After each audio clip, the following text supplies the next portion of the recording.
Hi guys, how's everybody doing today? I hope you guys are having such a wonderful day. I know I am. Unfortunately, the sun is not shining today. It's raining, but you know what? I do appreciate the rain. I appreciate the sun. I appreciate everything in my life. We're here, we're alive. What else is there to be grateful for? So in today's video, I just want to cover a very quick video just to cover the moon phases and things that you can use in your witchcraft as substitution, okay? So when I first started off in my path, I didn't have any access to videos like these or information, and I thought, why not share this for somebody out there who's a newbie, who's looking for information, when is a good time to do certain spells, okay? So the moon is very important if you are starting off on your path, or if any spells, witchcraft, anything that you want to do, the moon is also a sacred thing, okay? So let's get started. Let's go. If you see me looking away, it's because I have written my notes down. I just want to make sure I haven't forgotten anything. All right, guys, so let's start with the new moon and the dark moon, okay? So this moon is good for setting intentions, doing shadow work, all right? Protection, banishing, any spell to banish, meditation. It's good to do meditation in a new moon. Sit down, still your mind, and set new intention. It's good for the new or dark moon. And journaling is good to do on a new or dark moon, okay? Let's move on. The next moon is a crescent moon. It's good for intention as well, to set your goals and to set your intentions. Manifestation, anything that you want to manifest is good to do on a crescent moon. So if you want to manifest that new love, money, anything you want to manifest, it's good to do on this moon, all right? Goal setting, okay? Any goals that you want to accomplish, it's good to do on a crescent moon as well. Any spells for goal setting is good to do to attract things into your life, okay? Beauty spells is good to do on a crescent moon. Love spells, of course, okay? Independent spells, any spells to strengthen your abilities is good to do on a crescent moon, all right?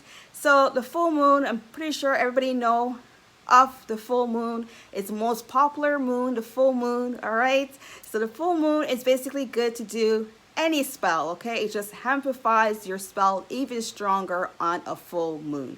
But these are spells that you could do as well on a full moon for intentions, of course, and intentions that you have. If you want to put it out there on a full moon, it's good to do on a full moon. Any purification spells is good to do on a full moon as well. Saying thank you, being grateful, you know, gratitude is always important, and it's good to do on a full moon. Celebrating your accomplishments, things that you have accomplished, all right, it's good to do on a full moon. Letting go, anything in your life that you want to let go, banishing, letting go, it's good to do on a full moon. Any spells, all right? And getting rid of anything in your life that no longer serves you, it's good to do on a full moon, all right? The full moon is very powerful. We all know that. So any spell that you do on a full moon is even triple amplifies your spells, okay? Let's see what else that you could do in a full moon. On a full moon, it's good to cleanse your magical tools, all right, and have them charge in the moonlight, all right? So your crystals are good to charge on a full moon, okay? Let's see what else. Oh, I did say things that no longer serve you. It's good to do a spell on a full moon. You don't have to be elaborate. You could just write down things that no longer serves you on a piece of paper. Light a white candle, all right, and go ahead and burn it, all right? That's it. You're letting it go. You're banishing it. Very simple spell, okay? I just gave you guys a very simple spell. Full moon as well is great to create a sacred space. So if you want to build an altar, you want to create a sacred space for yourself, it's excellent to do that on a full moon. As well, intentions, as I've said it so many times, intention is good to do all the moons, the full moon, the new moon, and crescent moon. Any intentions out there that you want, anything that you want to accomplish, it's good to do it on those 3 moons, but I believe the full moon is the most powerful, okay? And the full moon is an opportunity for you to be open to receive messages and opportunities, all right? So the full moon is a great way to meditate, to receive any messages from your higher self, all right? So the full moon is very popular, and it's one of my favorite moon, as you guys can tell, okay? All right, so let's move on. These are things that I feel that you could substitute in your spells or your wish graph, all right? You don't have to go out there and break the bank to do a spell. Whatever you have at home is always useful and handy, all right? But if you have only certain things, it's good as well. And these are things that you could use for substitution, all right? So rosemary herb, you could use that to replace any herb that you need. So if you only have rosemary herbs in your pantry, go ahead and use that herb for any other herb that you need in your spell. Rosemary herb is really good, okay? It's good for basically everything, and you can use that as a substitution. For example, if you need, let's see, your herb, basil, okay? You need to have basil as a herb in your spell, but the only thing you have in your pantry is rosemary herb. You could go ahead and use that to replace the basil herb, okay? So I hope you guys get it, right? It's pretty straightforward. So rosemary herb is pretty much a very powerful herb, and it could replace any other herb that you need, all right? As well, a white candle. So if it's called for you to have a spell and you don't have a specific color of that candle, it's okay if you only have a white candle. Go ahead and use the white candle. It could replace any other candle that you need for that spell.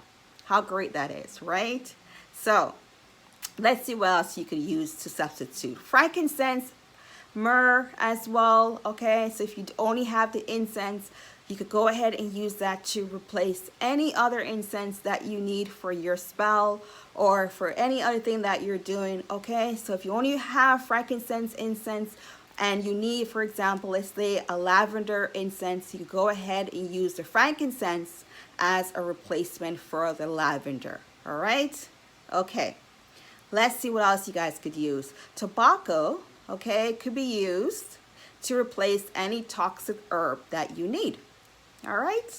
I didn't know that, but hey, we learn something new every day.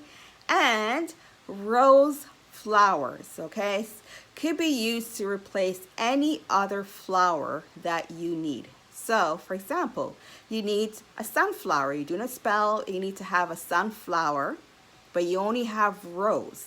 So you can use the rose flower as a substitution, all right? You don't need to go out there and buy any extra.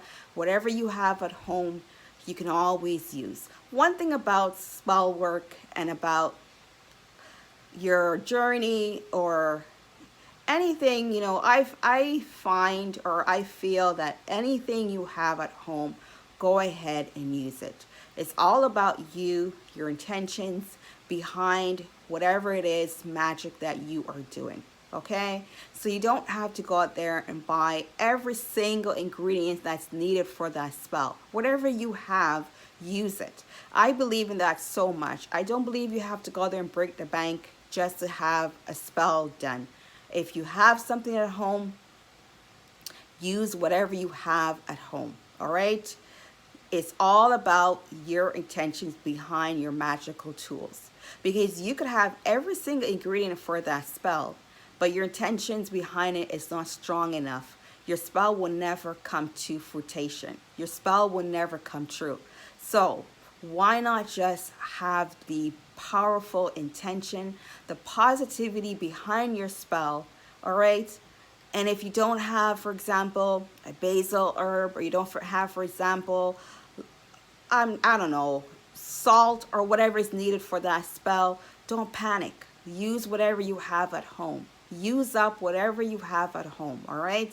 I believe it's you, it's your energy, and it's your intention behind every single spell that you put out there, all right? If you do a spell one time and nothing happens, it's okay to go ahead and continue doing the spell, All right, there's no rules, there's no regulation regarding you and your spell work. No one can tell you what you can't do or you're doing something wrong. I don't believe in that. All right, there's so many people out there could say, oh, you have done this wrong, or it's not the right way that you have done it, or you haven't done it on the right moon phase. I don't give a shit. All right, do whatever makes you happy. I believe it's your energy and it's your intentions behind every single spell work that you put out there. All right, so why not be happy? Why not believe in yourself and go ahead and do your magic? All right, anyhow guys, like I said, this will be a very quick video. These are things that I've learned along my way, and I've really wished, you know, this information was out there when I first started out. So I just want to help somebody out there. If you're just starting out, or if you just don't know this information, well, here you go. Here you go on a silver platter, just free information for you.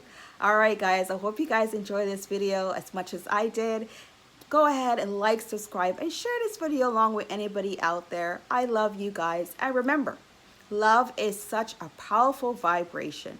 Why not share it with yourself and others as well? Why not? Love is free. Why don't you go out there and buy somebody a coffee today, right? Smile. Give somebody that beautiful smile today. Say hi to a total stranger. It's not going to hurt you, is it? All right, guys. Love you guys as usual. And take care. Bye.